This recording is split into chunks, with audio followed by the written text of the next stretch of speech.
Revised K to 10 curriculum, quarter 2, week 4, day 2. Subtopic number 2, comparing and ordering decimals up to 10,000s. Let's read and understand the problem below. Pia weighs 34 and 4 tenths kilograms, while Catriona weighs 34 and 35 hundredths kilograms. Who is lighter, Pia or Catriona? Okay, we can compare the decimal parts using blocks. So recall that 4 tenths is equivalent to 40 hundredths. Okay, so look at the blocks. So this represents 40 hundredths and the other one represents 35 hundredths. Okay, so this means that 34 and 4 tenths is greater than 34 and 35 hundredths. Okay, so therefore, Catriona is lighter. Compare each pair of decimals using the symbols lesser than, greater than, or equal. For number 1, how are we going to compare these two decimal numbers? Of course, we need to follow the steps. Step 1, align the decimal point in column. Okay? Then, annex 0 to the missing digits. Okay, is there any missing digit? There's none. Next, number 3, compare its digit from left to right until they differ. Okay, let's compare the tens place, 4 and 4. Okay, they are equal. In the ones place, 4 and 4 equal. And look at the decimal part. In the tenths place, they're also equal.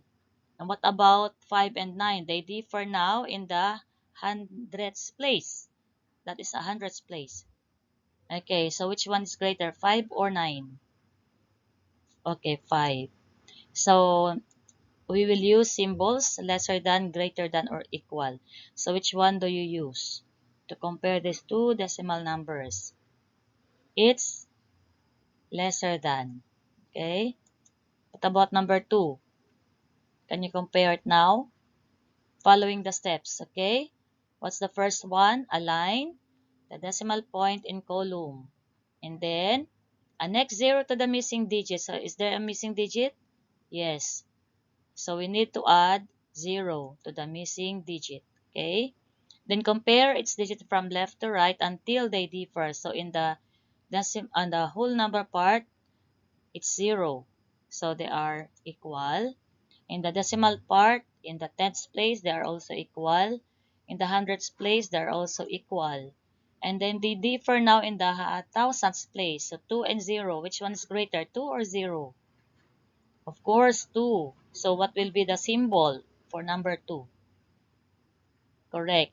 Greater than. Okay?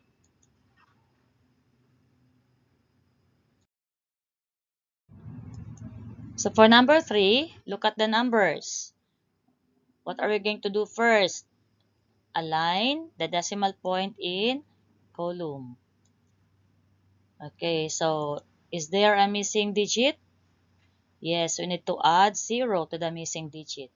And then, compare its digit from left to right. So, 3, 7, 8, and what about 0? Of course, they're also equal. Again, which one will be your symbol? Which symbol do you use? They are equal. Correct. Ordering decimals. Okay, so we are through with comparing decimals. Now we are going to order decimals. So how are we going to order decimal numbers? Of course, it's just like arranging decimals. Okay, so we can arrange decimal numbers using the place value chart. Okay, so let's arrange first the decimal point first, and then the ones, which is 1. The tens is 1. The tenths is 2. Hundreds is 2. And the thousands is 4. Then we have another number, decimal point first, then the ones place is 1, tenths place is 1, hundreds place is 2, thousands place is 2. And then, the last number, we have 11 and 221 thousands. Let's start with the decimal point. The ones place is 1, tens place is 1, and then the tenths place is 2, hundreds place is 2, and the thousands place is 1. Okay, so let's compare first the whole number part. So this is the whole number part, and this is the decimal part. Okay, so since 1 is lesser than 11, then 1 and 122 thousandths is the least. Okay, so let's compare the decimal digits starting from the highest place value. So we need to compare these two numbers because 1 and 122 thousandths is the least. So we are going to compare 11 and 224 thousandths and 11 and 221 thousandths. So let's start with the tens place. They are equal. Ones place, they are equal. And then the tens place, equal again. 2 and 2. And then the hundreds place, 2 and 2. So let's compare then the thousands digit.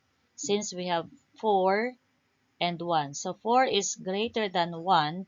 Then 11 and 224 thousandths is the greatest, followed by the 11 and 221 thousandths, and the least is 1 and 122 thousandths. So aside from place value chart, we can also use the method in comparing decimals. Like we can align the decimal point in column. Okay, just like comparing decimals. In arranging decimal numbers, we can also write the decimal point in column. And then annex 0 to the missing digit. And then compare each digit from left to right until they differ.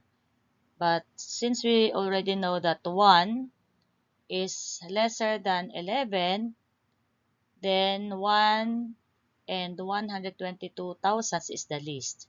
Okay? Then let's compare 11 and 224 thousandths and 11 and 221 thousandths. So let's compare the decimal digits from the highest place value. The tens and the hundreds digits are the same. Okay? Look at the tens place, the ones place, the tens place, and the hundreds place. They are the same. Okay? So compare the thousands place or the thousands digit. So since 4 is greater than 1, then 11 and 224 thousandths is the greatest. So arrange them from greatest to least. 11 and 224 thousandths comes first, followed by 11 and 221 thousandths, and then the least number is 1 and 122 thousandths. So what do you mean by ascending order? When you say ascending order, it means to say that you have to arrange the numbers from least to greatest, just like this example. 1 and 122 thousandths, 11 and 221 thousandths, 11 and 224 thousandths. Okay, so what about descending order? When you say descending order, we arrange the numbers from greatest to least, just like this. 11 and 224 thousandths, 11 and 221 thousandths, and 1 and 122 thousandths. Okay, for your work examples, given, order the given decimals from least to greatest, and order the given decimals from greatest to least. Okay, again, arrange them first in column and then compare its digit. So for number 1, it's very easy because you can just compare the whole number part.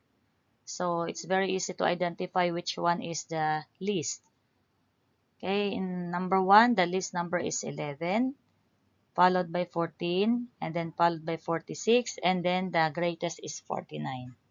So your answer is, okay. What about number 2? Your number 2, 0, 0, 0, and 8. Okay, let's compare the two numbers first for the least number. So which one is the least? Okay, 0, 0, 0, 8. So here, they differ in the tens place, 0 and 8. So this is the first one, the least number, and then the second least number. Then this is the third, and this is the greatest. Okay. Now what about number 1 in greatest to least? Which one comes the greatest? Of course, we have 7. So this is 7, 5. Here they differ in the hundreds place, 3 and 5. So this comes first before 435,000. So ito muna bago ito. Okay?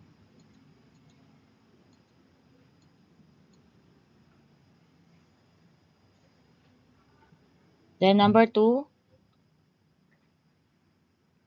again look at the whole number part.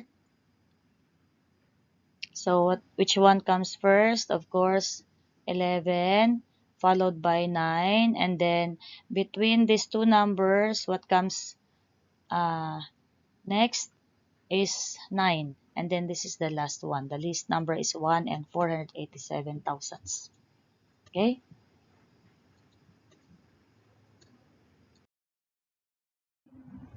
For lesson activity number 2, letter A, compare its pair of decimals using the symbols lesser than, greater than, or equal. Number 1, we have lesser than. Number 2, equal. Number 3, okay, lesser than. Number 4, greater than. Number 5, greater than. Letter B, write the following numbers from least to greatest. And then letter C, write the following numbers from greatest to least. Okay, and here are the answers for number 1, for number 2, for number 3. And for letter C, number 1, and letter number 2, this one. I hope you got the correct answers.